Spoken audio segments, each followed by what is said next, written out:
So I wanted to do a video about pollinators. There's a huge discussion at the moment about their decline. They have been in decline within the recent years too, mainly due to fragmentation of habitats, pesticides, insecticides and fungicides. They're really detrimental for pollinators, and there's a lot of them being put on like crops and like large scale production. You can see my top here. I really wanted to wear this top in this video. It's basically just to show that these pollinators are in decline due to a lot of the chemicals that are being put on plants. There was actually a lot of research last year, or it may have been earlier this year actually, that a lot of shops are selling bee friendly and pollinator friendly plants, but they've been laced with pesticides. This isn't going to help their populations one bit. In fact, there's a really strong insecticide called neonicotinoids. You've probably heard of them on the news, but they basically stop the insect from getting back to their hive, depending on the amount of dose that they do get. The smaller dose, they just kind of make them a bit less coordinated and a bit confused, but really strong dose, it can actually paralyse to an extent an insect, and it won't move, it won't be able to get back to its nest, and it will just die where it is. So please make sure that if you are buying pollinator or bee friendly plants, that they're not laced with pesticides. I'm hoping that a lot of stores now have refused to sell these plants that are laced with these chemicals on, but we're still not sure. There's still a lot of ongoing research to see what chemicals are on these plants. So yeah, I basically wanted to do a video just trying to encourage you guys to do some wildlife gardening, specifically for pollinators. It's a great time of year to get pollinators in the gardens.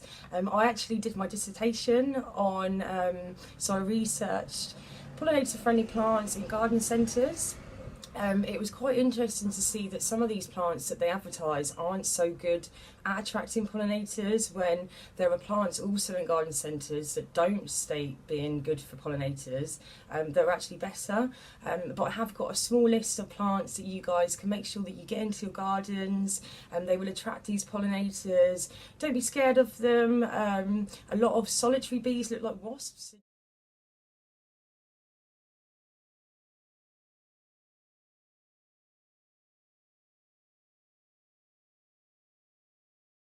So do be careful, don't panic, because yeah, they look very similar to wasps. It might be worth doing a bit of research. If you are a little bit scared of wasps, don't be scared of them. They are more scared of you, and like I said, a lot of the time they're probably actually bees. Also honeybees, they don't look so much like wasps, but they're basically not bumblebees, so they haven't got big fluffy bodies, and they do all look quite similar when they're flying. So yeah, don't panic. Encourage them into your garden. Like I said, it's the lack of floral resources, especially in urban areas. So the more people are living in built up residential areas, which means there's a lot of hard services, there's a lot of open green spaces that are actually being, they're being decreased, there's less of them. So it's so great to encourage these plants into your gardens.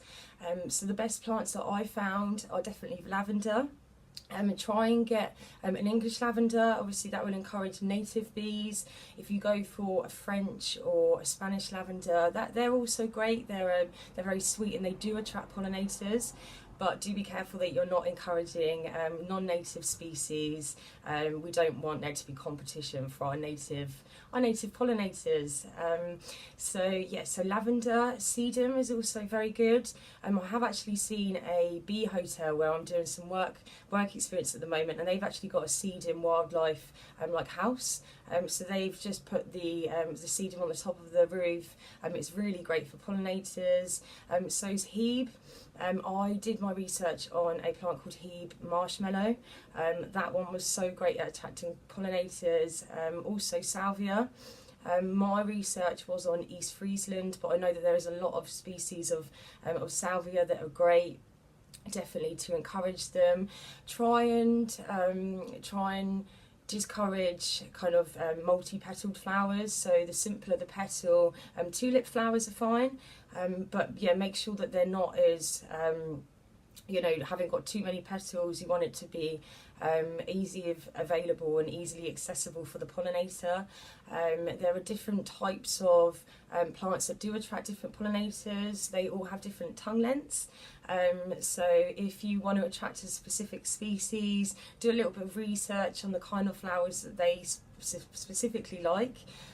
For example, you get bluebells, and they have obviously quite bell long tubular flowers, or you get oxy daisies, which are wildflowers. They're great. I see them all over Southampton actually. They're great at attracting bees and pollinators. They're very flat and very easily accessible. So yeah, give it a go. You can have a little bit of fun. You can make your garden colourful and attract these pollinators. They do a lot for us guys. It's a very, very valuable ecosystem service, which I'm pretty sure many people don't even think about. Yeah, they pollinate our crops, they pollinate all our flowers, our food. So yeah, give these guys some food, make sure that they're not in need of any nectar. We can do that by adding more flowers in our gardens.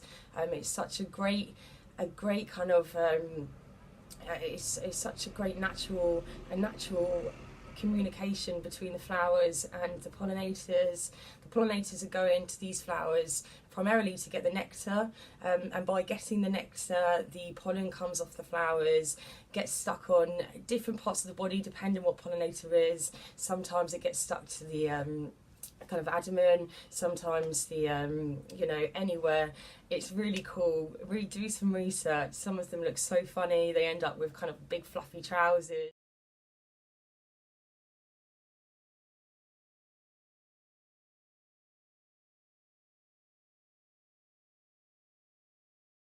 Which are made out of pollen, and yeah, they go to another flower after that, also to get the nectar, and by doing that the pollen comes off, and that's how pollination happens. I'm pretty sure they don't do it intentionally. They're doing it through trying to get the nectar, but it's such a great natural kind of communication between both of them. It's such an amazing relationship that flowers and pollinators have. I think that we need to encourage them into our gardens, and I'd love it if you guys could.